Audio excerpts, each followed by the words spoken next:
Hi everybody, this is Mike Greer, your friendly neighborhood project management coach with another collection of thoughts for inspired project teams, enduring wisdom and guided challenges to help project teams achieve their best. Today's focus, do what you fear and grow stronger. I'm going to start with a couple of quotes here. First from Eleanor Roosevelt, quote, "Do one thing every day that scares you," end quote. Then there's this from Ralph Waldo Emerson, quote, "Always, always, always, always, always do what you are afraid to do. Do the thing you fear, and the death of fear is certain. Do the thing, and you will have the power," end quote. Now here's a story. When I was 15 years old, I loved to sing. I sang mostly in the shower, really belting out the lyrics to rock and roll songs. The bigger the shower, the better the echo, and the louder I sang. One night after basketball practice, I was alone in the school's shower and really wailing. As I finished my shower and my song, I grabbed my towel and turned to leave and saw one of the seniors standing there smiling at me. He was a lead guitar player in a popular local band, and he informed me that he really liked my voice and wanted to know if I'd consider singing with the band. Consider? Well, I jumped at the chance. I was nervous, but enthusiastic. I attended a few rehearsals at his house and discovered that I really loved singing amplified and surrounded by all that rock and roll thunder. Eventually, during one of those rehearsals, it dawned on me, though, this was the real deal. Someday soon I'd have to do this in front of a crowd. Now, if I stopped to think about this for very long, my heart would start racing and I'd feel like running away and hiding. But I loved the music and I kept on rehearsing and pushed those thoughts out of my mind. Inevitably, a couple of weeks passed and I found myself walking on stage in front of my first big crowd. I had sweaty, cold palms, and I was terrified. My heart was in my throat, and I could feel all the lyrics just leaving my brain entirely. And again, I felt like running and hiding. But ready or not, the band started playing, people started dancing, and I somehow started singing on cue, and the energy of it all just began to flow. For the next several years, my singing skills grew. I learned to play bass guitar. The band played a wide variety of venues where we met all sorts of people, and I became completely comfortable in front of crowds. Whole new worlds were opened up to me, and I wasn't even out of high school. As the years pass and I face even more frightening challenges, I realize that I've come to regard fear as a doorway. You can't really see everything that's on the other side, but if you ignore your sweaty palms, gather your courage, and step through, you almost always enter another dimension in your life. A dimension in which you are stronger than you were in the one you left behind. Consider these 5 truths about fear from Dr. Susan Jeffers in her powerful book, Feel the Fear and Do It Anyway, Dynamic Techniques for Turning Fear, Indecision, and Anger into Power, Action, and Love. Quote, "Truth number 1, the fear will never go away as long as I continue to grow. Truth number 2, the only way to get rid of the fear of doing something is to go out and do it.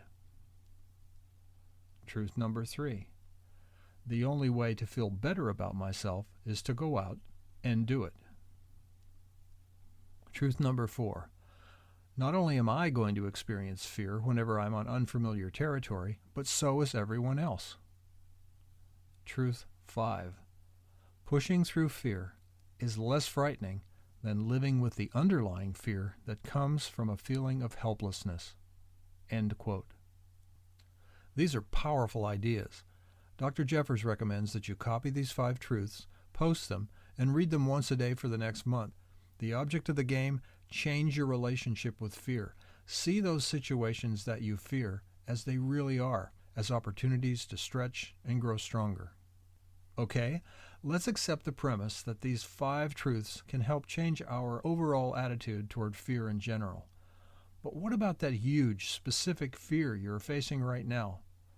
When you're staring at a major, painful fear, one that almost paralyzes you, how can you rally your will to overcome it? Where do you begin? Well, according to Dr. Jeffers, quote, "Remember that much of the trick of moving from pain to power is taking action," Action is very powerful." End quote. In other words, even if you just take a baby step or two, you need to act. You need to stretch a little outside your comfort zone, experience a small success, overcome a little piece of your fear, and build on that. Then repeat the process by taking the next step, and the next step, and the next step, until you have completely overcome that major fear. So, to return to my singing example, it was really important that I spent some time rehearsing with the band, something that was a little scary to me at first, before I stepped out onto that first stage.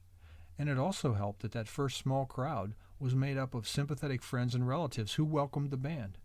That helped me overcome some of the stage fright I'd feel when we later stepped in front of a huge crowd of strangers.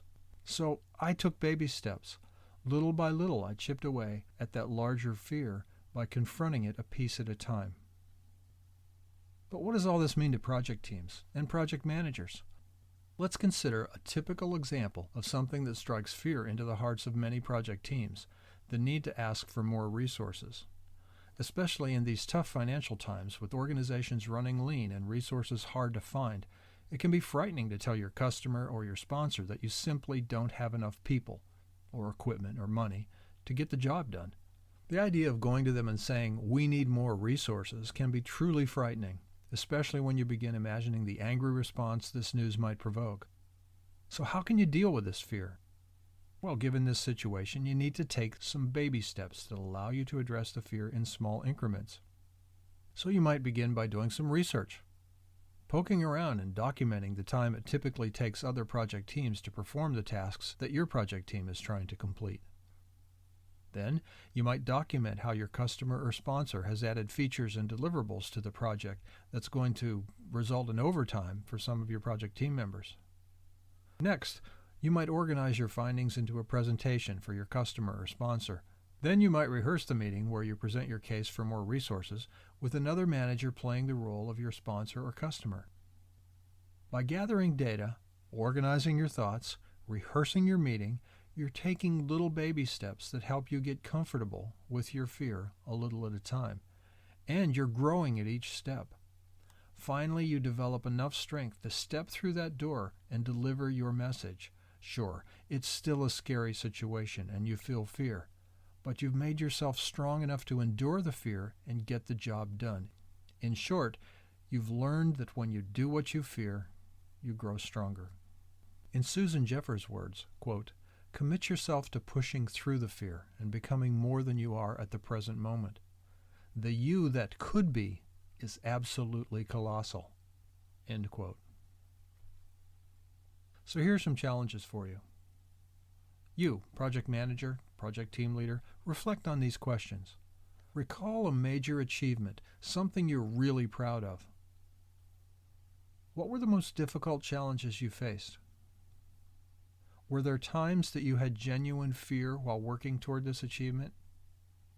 How did you overcome your fear? What did it feel like to conquer this fear and then ultimately complete the achievement? Are you stronger because of having overcome this fear? Now recall some major achievements that your project team or your organization has attained. What were the most difficult challenges they faced? Were there times they had genuine fear working toward their achievement? How did they overcome this fear? Are the team members or the organization as a whole stronger because of having faced the fear and overcome it? Now consider some team challenges. Ask your team, looking back, what challenges have we been really afraid of, but ultimately prevailed? Did these make us stronger? Name one thing you would do differently on this project if you were guaranteed to succeed. Are there any great potential achievements in front of us that we are afraid to pursue? And if so, why? What baby steps can we take to start to chip away at a big fear that is paralyzing us?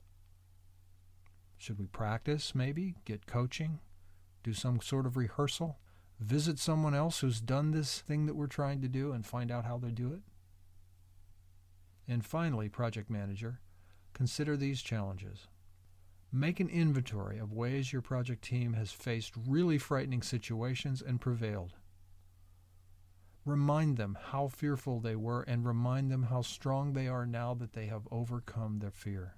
Pay attention to your team and look for signs of fear. Look for ways you can help them reduce their fear. For example, mitigate or eliminate the consequences of failure. What can you do to reduce the consequences? Get them some help from an expert who has succeeded at a similar task. And encourage them to take baby steps that will build their confidence and spark their courage to tackle the thing they fear.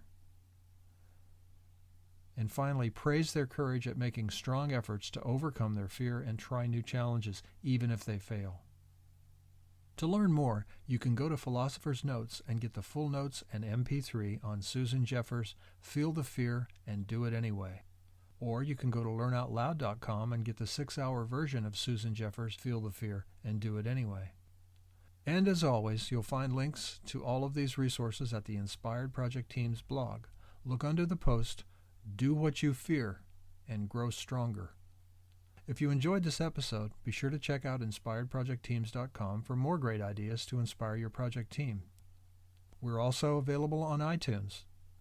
And for lots of project management related articles, tools, and links, go to michaelgreer.com, where you can learn how you can schedule a custom-tailored on-site project management basics workshop for your organization, where we work with your own real-world projects to teach your folks project management skills. Until next time, do what you fear and grow stronger. And above all, stay inspired.